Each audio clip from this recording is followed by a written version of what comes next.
Le monde du travail, c'est 5 jours sur 7 pendant des décennies.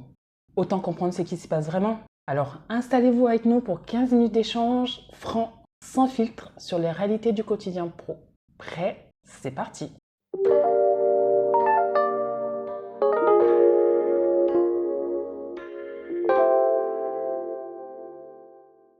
Bonjour Agathe, Salut Yann! comment tu vas? Bien, toujours. Et toi? Ça va, pareil, hein, tu connais métro, boulot, Boulot, dodo. dodo, ok, très bien. Alors dis-moi, quel thème souhaites-tu aborder aujourd'hui? Aujourd'hui, on va parler d'intégration Ah, au sein d'une entreprise, au sein d'une d'accord. entreprise. Très bien. La question qu'on va se poser, c'est qui doit intégrer le nouvel arrivant? Est-ce le nouvel arrivant qui doit s'intégrer ou est-ce l'équipe qui doit intégrer le nouvel arrivant? Qu'est-ce que tu penses de ce sujet? Mais pour moi, ça coule de source, c'est l'équipe qui doit intégrer le nouvel Ah bon? arrivant. Ben oui, parce que l'équipe, elle existe déjà.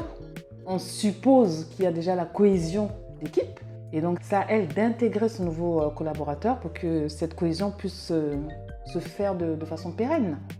Donc, pour moi, c'est à l'équipe d'intégrer le nouveau collaborateur. Partant de ma propre expérience, Ouais. j'ai presque tout le temps été intégré par les équipes que j'ai Très bien. rejointes. Ok. Par contre, j'ai fini par constater que ça, c'était une chance énorme.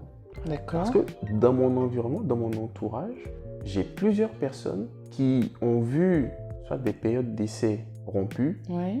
ou qui ont vu leur expérience dans une entreprise, dans une nouvelle équipe se passer de façon soit très mal ou très mitigée. Et à chaque fois, le reproche, c'était que tu t'intègres pas. Jamais je n'ai entendu pour ces personnes-là Ouais. de malheureusement, nous n'avons pas réussi à vous intégrer correctement ouais, je dans vois ce que tu l'équipe. veux dire. Non, c'est le collaborateur Ouais, ou ouais, la ouais. collaboratrice qui n'a pas réussi à s'intégrer. C'est pour ça que moi je me pose la question. Parce que là, tu me dis, c'est à l'équipe d'intégrer Oui. la personne qui arrive. Mais à la fin, quand ça ne marche pas, c'est jamais la faute de l'équipe ou de l'entreprise. Oui. Eux ne se remettent jamais en question. Ouais, je vois ce C'est que tu veux dire. toujours la personne qui arrive qui n'a pas réussi à s'intégrer. Ouais, ouais. Donc finalement, moi je me demande. En fait, c'est pas parce qu'on t'intègre que tu ne peux pas faire d'efforts en tant que nouveau collaborateur. C'est-à-dire qu'on va te donner peut-être on va te tendre une première perche, mais c'est à toi aussi de la réceptionner et de montrer l'intérêt aussi que tu as envers les équipes et envers l'entreprise.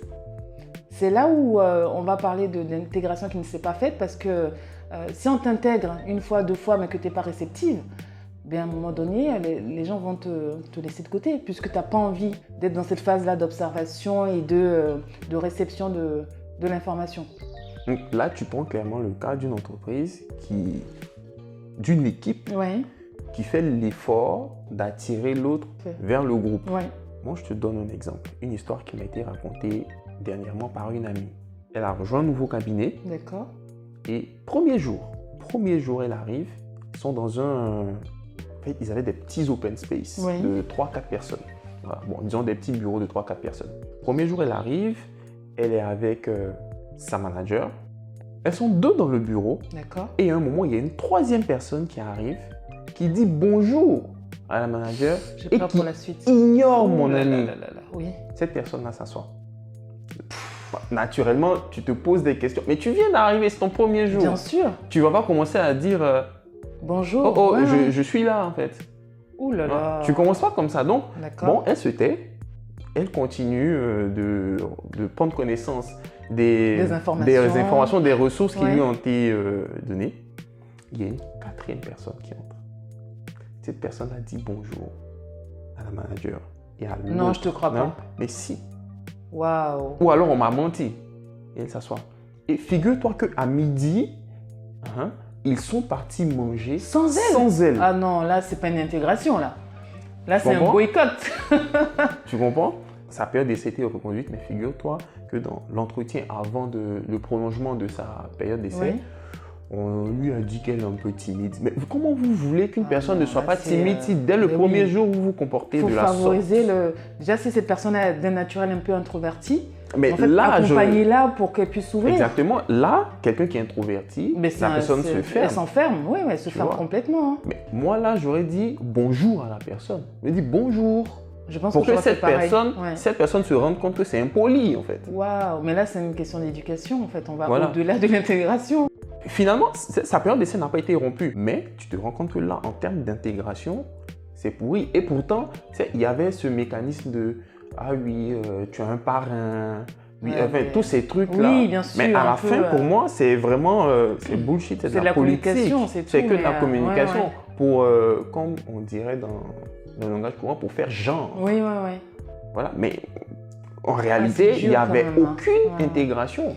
Mais moi, je pars du principe que même si je pars dans l'hypothèse qu'il n'y a pas une entente hyper fluide avec l'équipe existante, en fait, il faut que quand la personne arrive, elle ne ressente pas cela. Elle pourra se faire sa propre idée. Tu sais, quand tu n'as pas d'entente dans l'entreprise, bon, au bout d'une semaine, deux, tu sais très bien qu'il y a quelque chose qui ne va pas. Mais au moins, elle pourra se faire sa propre idée. Là, en fait, tu rentres dans un environnement en fait, où tu es de suite isolé. Donc là, l'intégration n'est pas possible. C'est difficile et c'est pour ça que j'en suis arrivé à la conclusion que, à moins d'avoir la chance, comme moi, partout où je suis passé, j'ai vraiment eu des équipes extraordinaires. Il faut soi-même trouver la façon de s'intégrer. Comme par exemple dire bonjour à cette personne-là pour lui faire comprendre que j'existe, il faut être un peu poli dans la vie. Oui, mais toi tu dis ça parce que tu as l'expérience. Quelqu'un qui vient juste avoir son CDI, qui vient juste d'être diplômé, un peu paniqué, qui n'est pas dans sa zone de confort, la personne va se renfermer sur elle-même. Je sais pas, il faut peut-être former les gens à comment s'intégrer dans ce type d'environnement. Parce que, et encore, ça ne veut rien dire même. Là, tu prends un exemple d'un jeune diplômé, mais moi j'ai connu des cas où la personne était plutôt confirmée. Et en fait, elle arrive au sein de son entreprise. Personne ne savait qu'elle arrivait. Personne ne savait qu'elle arrivait? Pas d'ordinateur commandé. Même pas un stylo, c'est-à-dire qu'en fait, limite, on se demandait qui c'était. Rien n'avait été préparé. Rien. Donc, une embauche avait été faite, conclue, un contrat signé et l'équipe que cette personne allait intégrer n'était même pas au courant qu'il y avait quelqu'un qui arrivait. Donc là, comment tu fais pour s'intégrer? Comment tu vas te présenter?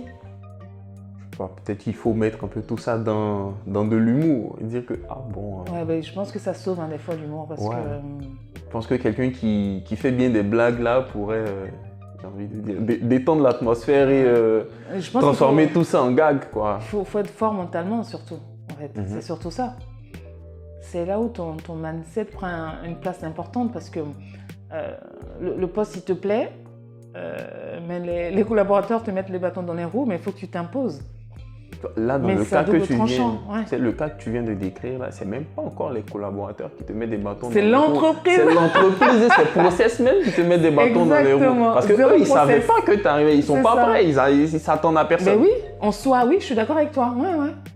Il s'avère que, aussi bien au niveau des entreprises, des équipes, que des nouveaux arrivants, il y a des choses, il y a des gestes simples à faire pour faciliter l'intégration, mais qui des fois ne sont pas faits. Donc, qu'est-ce qu'on peut dire à chacun de ces acteurs-là? Déjà, commençons par les entreprises. Qu'est-ce qu'on peut dire aux entreprises? Alors, pour les entreprises, je leur dirais dans un premier temps, de façon basique, de préparer la venue du collaborateur.